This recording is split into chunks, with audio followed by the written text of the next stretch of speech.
국민의힘 당권주자들의 첫 TV토론회의 쟁점은 사천 의혹과 문자 논란. 한동훈 후보는 지난 총선 당시 비대위원장이었던 자신이 지인과 친지와 공천을 논의했다는 사천 의혹을 제기한 원희룡 후보를 직격했습니다. 본인이 제기하신 것이고 본인이 정확하게 제가 가족을 동원해서 공천 개입했다고 말씀하셨잖아요. 제발 전당대회 다툼을 이제라도 일단 중단하고 좀 정책과 비전 그리고 이것을 해낼 수 있는 능력에 대해서. 나경원, 윤상현 후보는 문자 논란을 꺼내 한 후보를 공격했습니다. 그러니까 사실과 다르다고 봅니다. 아니 여사의 문자는 분명히 우리가 아무리 읽어봐도 이건 사과의 뜻이 있는 겁니다. 김건희 여사 문자에 관해서도 한번 보십시오. 만약에 100% 내 책임이라면 당연히 응당 사과하셨어야 되거든요. 더불어민주당은 김두관 전 의원이 세종시에서 대표 도전을 선언했습니다.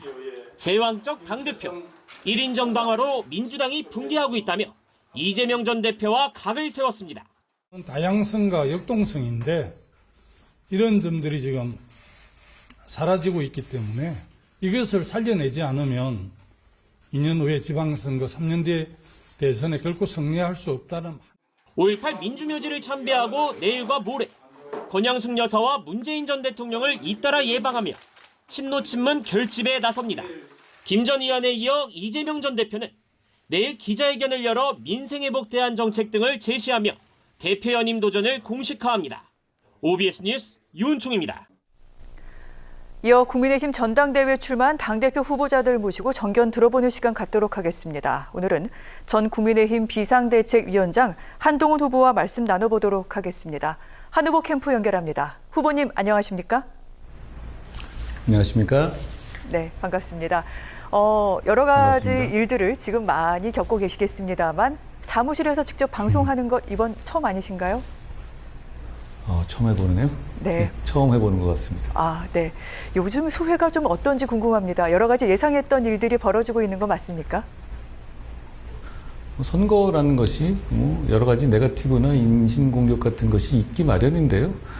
조금 과하게 하시는 분들도 계셔서 좀 걱정되긴 합니다. 그렇지만 저는 어차피 당내 선거를 거쳐서 우리 당이 화합해서 당의 위기를 극복하는 데 집중해야 하기 때문에 그 하나하나 대응하거나 네거티브는 하지 않으려고 참아보려고 노력하고 있습니다. 알겠습니다.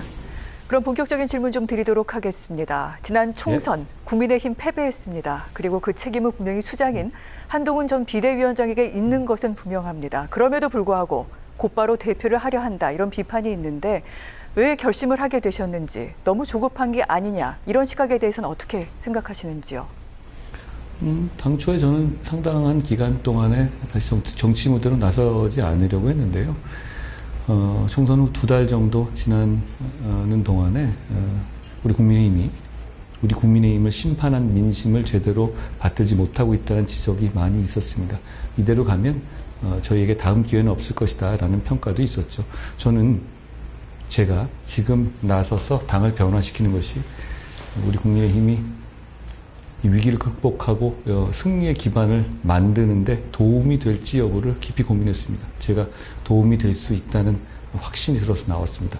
말씀하신 그런 평가는 충분히 가능한 것이고 제가 달게 받겠습니다. 네.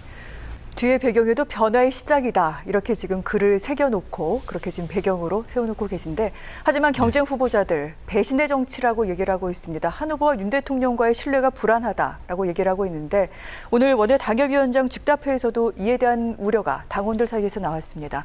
당정관계 우려에 대해서 한 후보의 입장이 궁금한데요. 일단 다른 후보님들은 자기 얘기를 좀 하셨으면 좋겠어요. 제 얘기만 하지 마시고 당의 미래를 얘기해야 되지 않겠습니까? 저는 당정관계라는 것은 당정관계 자체가 이 최종적인 목표가 아니라 좋은 정치를 하기 위한 과정이라고 생각합니다. 그 좋은 정치를 하기 위한 당정관계는 치열하게 토론해서 좋은 정답을 내는 겁니다. 저는 그걸 하자는 것이고요. 윤석열 대통령님과 저는 정치적 목적이 완전히 같습니다. 윤석열 정부를 끝까지 성공시키는 것이죠. 동일한 목적을 가진 사람들끼리 같은 목표를 이루기 위해서 치열한 토론을 하고 건설적인 대안을 찾는 것은 저는 정치를 위해서 꼭 필요한 것이라고 생각합니다. 걱정하실 필요 없을 것 같고요. 오히려 제가 당대표가 되면 더 원만하고 협력적이고 건설적인 당정 관계가 이루어질 것이라고 저는 생각합니다. 지켜봐 주시죠. 최상병 특검법도 좀 여쭤보겠습니다. 후보께서는 제3자 추천 특검, 대법원장 추천 특검을 이제 제안을 하셨어요. 하지만 당내 반대가 좀 심한 편이고요. 야당에서는 진정성이 있으면 수정안을 내라 이렇게 얘기를 하고 있는데 당대표가 되면 이 문제 어떻게 풀어가시겠습니까? 지금 현실적으로 저희는 108석 정당이고 지금 이 사안에 대해서 국민들의 이 시선이 분명히 존재합니다. 여러 차례 실기했다라는 평가도 하고 계시고요. 그렇다면 현실적으로 저희가 이 보훈과 안보를 중시하는 보수 정당으로서 이 진실을 규명하는데 소극적이라는 오해를 피하면서도 이 상황을 좀 타개할 수 있는 대안이 필요하다고 저는 보는 겁니다. 그래서 이 대안을 낸 것이고요. 우리 국민의힘의 의원들, 중진분들하고도 많이 얘기해봐도 이 대안이 현실적으로 효용성이 있고 실효성이 있다라고 보시는 분들이 많이 계십니다. 제가 당대표가 되면 당의 의견 충분히 수렴해서 추진해 보겠습니다. 네. 그리고 문자 무시 논란 여쭤보지 않을 수가 없습니다. 지난 총선 때 김건희 여사가 명품 가방 문제에 대해서 사과하겠다고 한 후보에게 문자를 보냈는데 이를 무시했다라는 주장이 나왔습니다. 여러 가지 해명을 해주셨습니다만 지금 총선 패배와 연결을 지으면서 또 당내에서 여러 의견이 나오고 있습니다. 직접 입장을 좀 밝혀주시죠. 일종의 덮어씌우기 같은 맥락 같은 거고요. 저야말로 1월부터 김건희 여사님 관련한 그 이슈에 대해서 국민의 눈높이에 맞지 않다고 공개적으로 밝혔죠. 그리고 대통령실에 저를 비롯한 우리 당의 사람들이 어떤 방식으로든 사과가 필요하다는 의사를 계속 전달하는 상황이었습니다. 그러다가 결국 그 과정에서 제가 사퇴 요구까지 받았었잖아요. 그런데 그 상황에서 제가 무슨 사과를 막았다라는 식의 프레임을 씌우려는 것은 정말 적반하장입니다.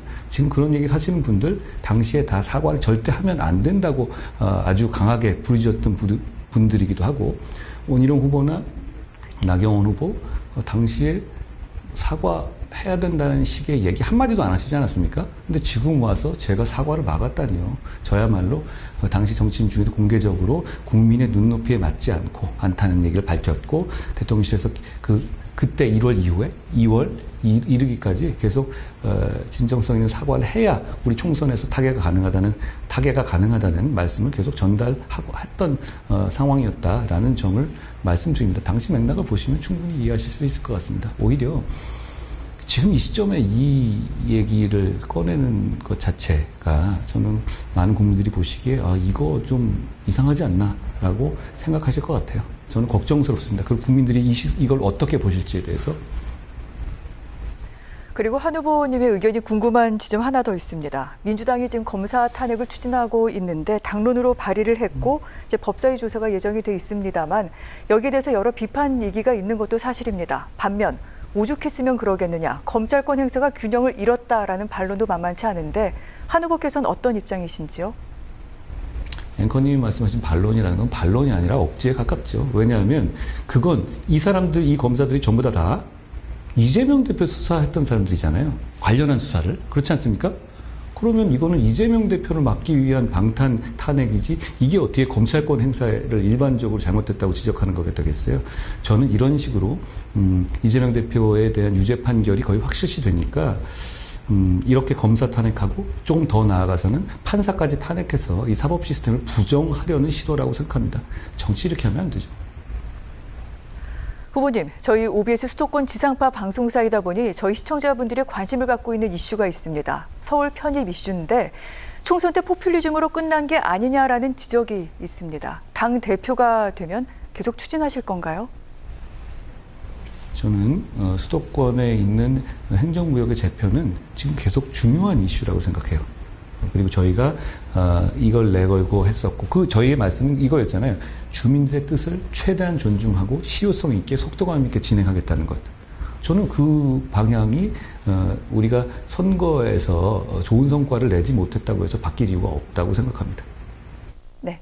그러면 끝으로 이 질문 드리겠습니다. 차기 대한민국을 이끌 리더십의 모습은 어떠해야 한다고 생각하시는지 한 후보님의 생각이 궁금합니다. 군사령관 같은 리더십이 아니라 히말라야를 함께 등반하는 셰르파 같은 리더십이 필요하다고 생각합니다. 가치라는 말에 방점을 찍어주신 걸로 알겠습니다. 자, 후보님 오늘 말씀 감사합니다.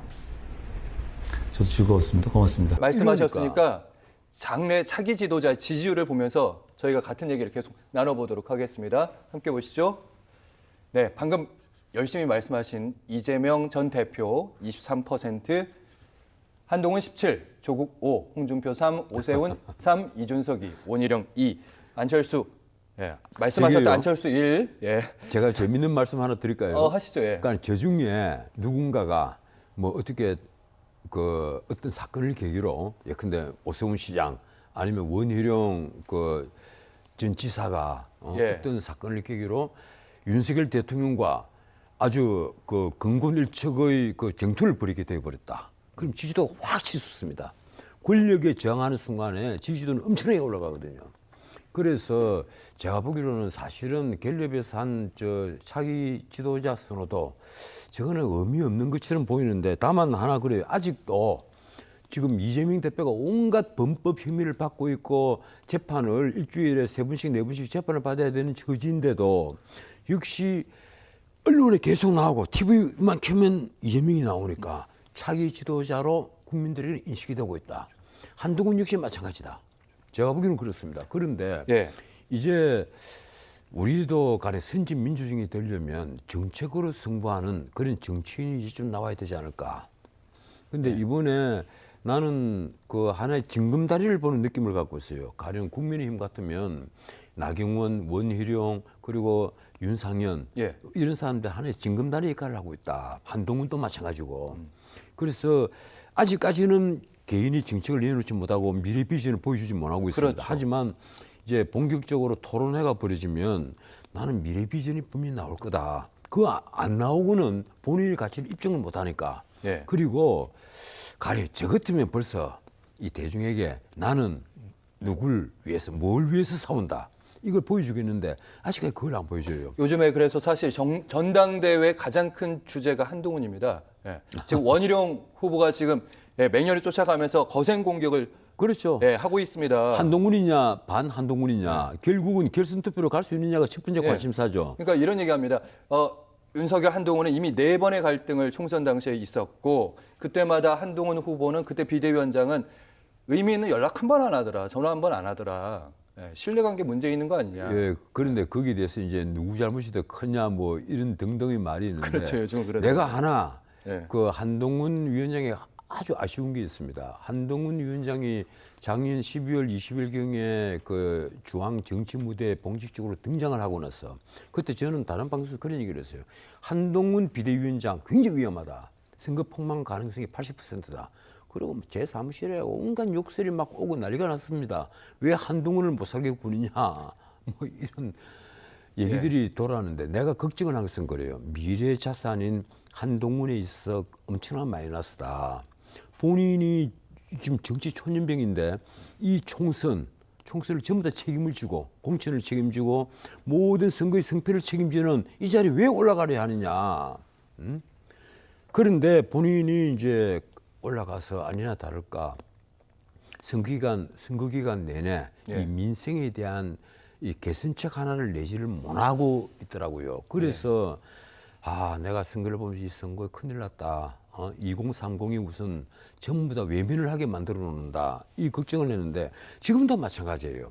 내가 한동훈 위원장을 보면서 늘 안타깝게 생각하는 것이 본인이 일종의 셀럽을 즐기는 건 좋습니다. 내가 유명인사가 됐다. 뭐 보면 카메라 사진 찍고 하는 건 좋은데 그 이전에 내가 대한민국을 위해서 나를 어떻게 희생을 하겠다 하는 그 희생 정신 소명의식을 국민들에게 보여줘야 되는데 그 수많은 기회에도 그걸 못 보여주고 있단 말이에요. 정 변호사님, 저희 시간이 없기 때문에 요 질문은 꼭 오늘 가장 큰 뉴스가 사실 이 뉴스라서 흔히 말하면 지난 총선에서 김건희 여사가 한동훈 당시 비대위원장에 문자를 보냈다는 거예요.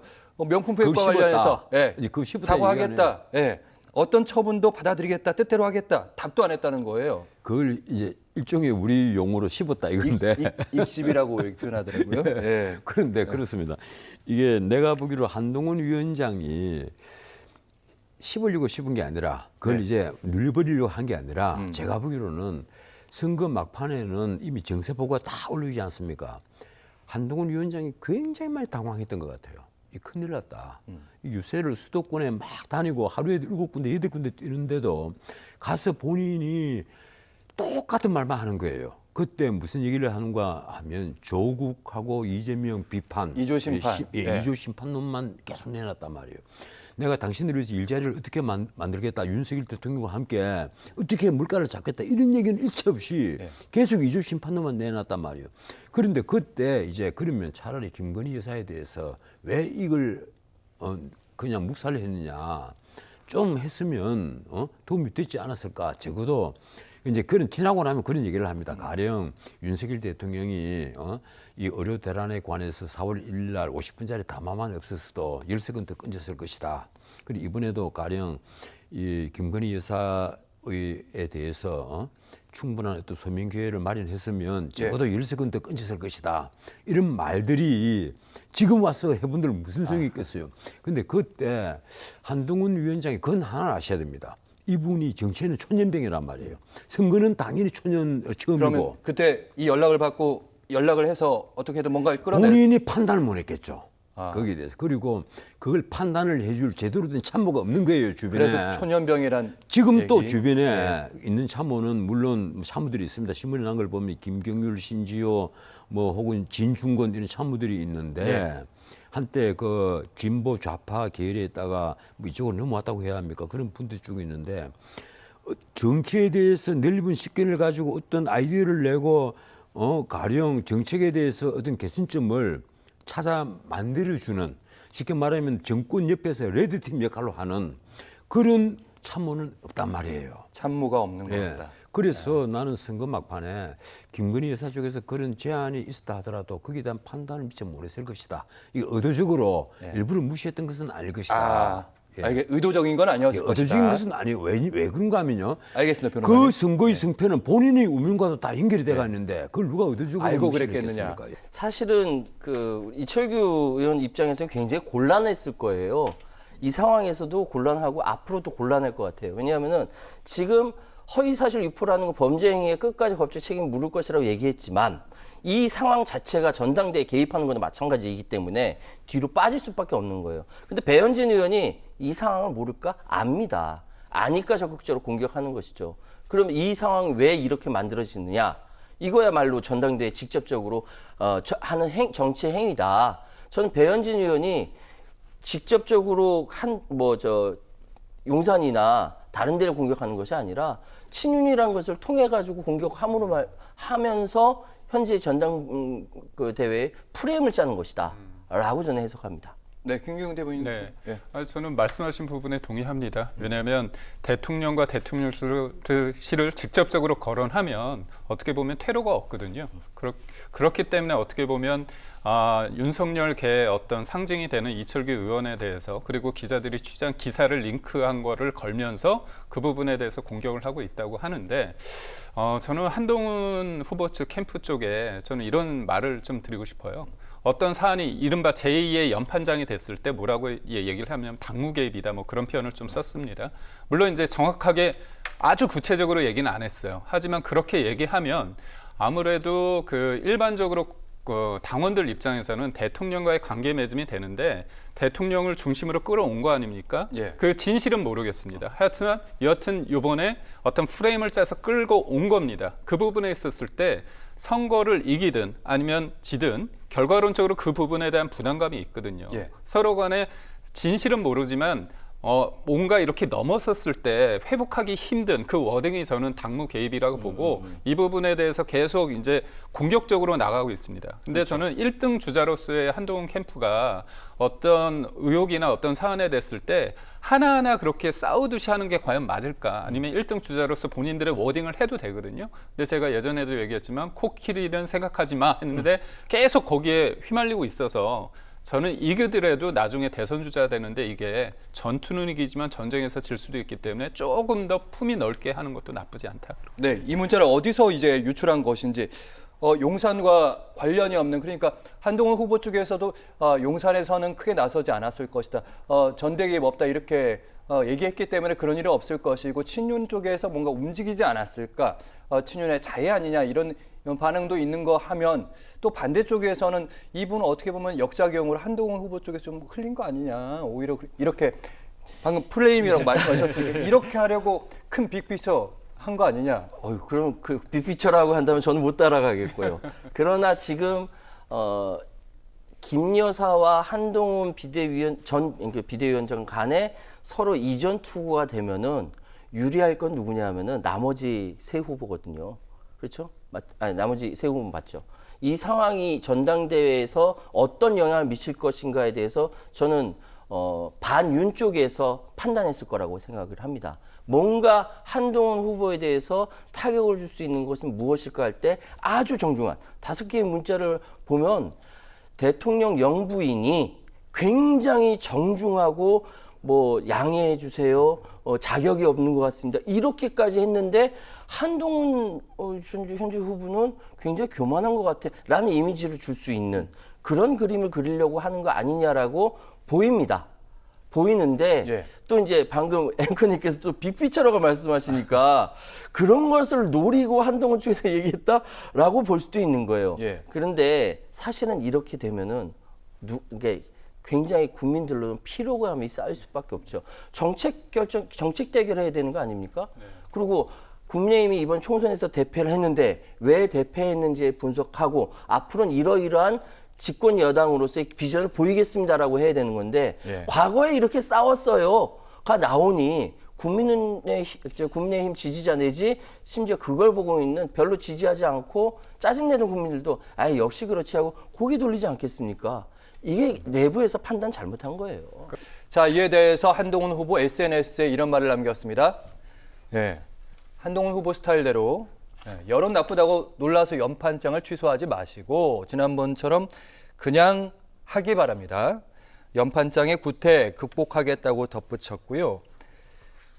네, 사실 이 발언은 한동훈 후보가 자주 사용하는 정면 돌파 방식인데 관련해서 원희룡, 나경원, 윤상현 후보의 입장 듣고 오겠습니다. 실제 진짜 연판장 사태의 주동자였던 사람들이 지금 연판장으로 이걸 프레임을 짠다라는 거 이건 내로남불이고요. 비대위원장으로서의 책임을 다 못한 것이고 이 문자 논란을 가지고 지금 와서 저렇게 또 원외위원장들이 공동으로 발표하느냐 어쩌느냐 하면서 논란에 대해서 한동훈 후보께서 직접 사과하시고 또 원희룡 후보도 더욱 이제 그만 자제하시는 게 옳은 방향인 것 같아요. 나경원 후보의 발언에 대해 좀 주목을 해보도록 하겠습니다. 오늘 아침 한 라디오 방송에 출연해서 전당대회 지난번에 내 연판장 주도했던 분들이 지금 한동훈 캠프에 가 있다 이런 발언을 했는데 이 말을 좀 해석을 해주신다면요? 그러니까요. 지금 달을 보지 말고 손가락을 봐라. 아니면 손가락을 보지 말고 달을 봐라. 뭐 이렇게 들려요. 그러니까 진짜 연판장이 지난번에 그 연판장 짰던 사람들이 지금 다 한동훈 후보 주변에 있는 거 아니냐라고 하는 얘기. 그다음에 예.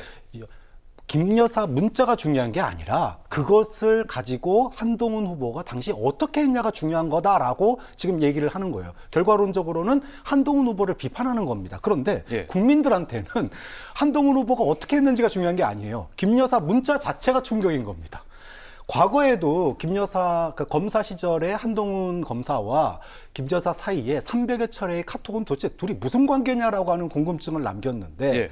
1월 달에 소위 말해서 영부인과 전직 장관 그리고 여당의 비대위원장 사이에 도대체 이런 문자가 주고받는 게 말이 되냐라고 하는 거예요. 국민들은 이거 자체가 충격인데 지금 다른 후보들이 이걸 가지고 대응을 잘못했네, 뭐 했네 이렇게 얘기를 하니까 참 많이 다르구나 후보들하고 우리는. 그러니까 국민들은 어떻게 저런 문자가 오고 갈 수 있는 거지 자체에 충격받았어요. 그런데 딴 얘기 하잖아요. 그렇죠. 그러니까 보는 방향이 다르다. 두 번째. 자, 그 연판장의 대응이 뭐였냐면요. 당시에 나경원 후보는 연판장에 화들짝 놀랐어요. 그리고 결국 순순히 물러났습니다. 그런데 지금 한동훈 후보는요. 손 안 대고 코 풀고 있어요. 이번 전당대회를 통해서 한동훈 후보의 제일 큰 숙제가 뭐였냐 하면 소위 말해서 윤석열과 어떻게 차별화를 하느냐였어요. 그 차별화를 위해서 특검, 3자 지명 특검을 갖다가 내걸었단 말이에요. 예. 그러면서도 굉장히 조심스러워했어요. 혹시나 차별화가 분란으로 이루어지고 표를 많이 까먹지 않을까 그랬는데 이번 문자 공개를 통해 가지고 손 안 대고 코 풀었죠. 그냥 앉은 자리에서 차별화가 이루어지고 있어요. 그런 점에서 본다면 당시에 이런 그 연판장 논란의 원인이나 배경 그리고 효과가 지금과 달라도 많이 다르다. 그리고 국민들은 연판장도 놀랄 일이지만 예. 사실은 문자 자체가 더 충격이다.